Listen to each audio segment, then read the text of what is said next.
Here is the SIG 45 Auto V Crown. Right here, these are special pieces of polymer right here. These are little chunks after one of these giant artillery rounds hit this soldier right here. It appears that these were carried in by the hollow point. Aside from a couple other little pieces, was about all we could find left of that enemy combatant. If you get a fight against the infidel, this is what the infidel is going to bring you. This is the one we finally could recover.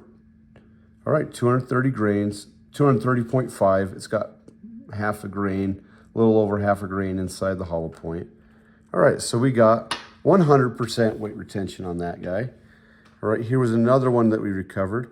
And you know, the reason we kept doing it is when this happened, we wanted to make sure that this was not a fluke. So this was also shot out of that 3.3 inch barrel. Let's weigh this one. I'm gonna guess 100% weight retention. Wait, 200?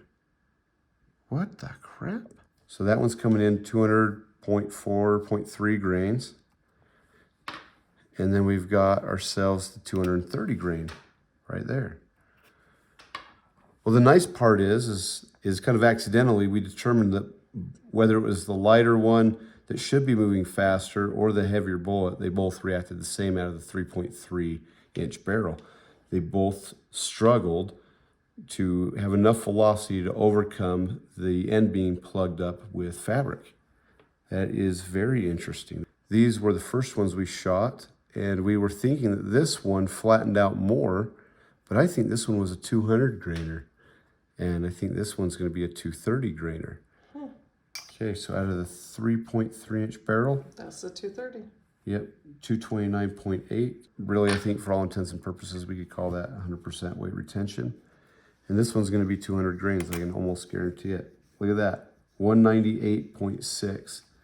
So this one did lose a little bit of weight, which you would expect from seeing the deformity that we see. I apologize, these are not perfect side-by-side tests. This one, which we shot out of the Kimber 1911, but I have a feeling that's a 200 grainer as well. Yep, that is. So we recovered 198.4 grains worth of bullet right here. See, it looks like a little flower and an imprinted snowflake.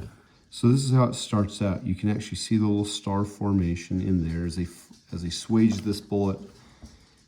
They cut these grooves in and they shape it and they form it. It just kind of looks like a smooth hollow point with a little star in the bottom.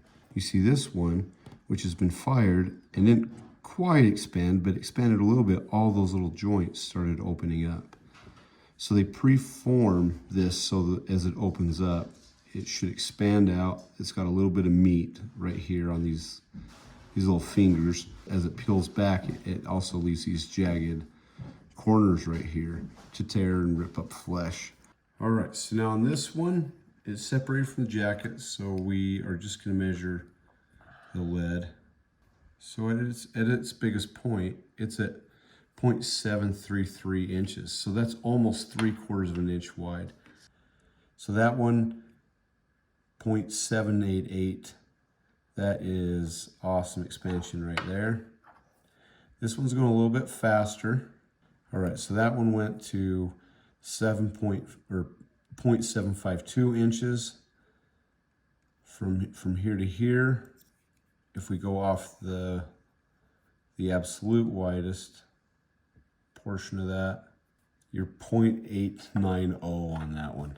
So anyway, thanks for coming along the journey with us, and keep your stick on the ice.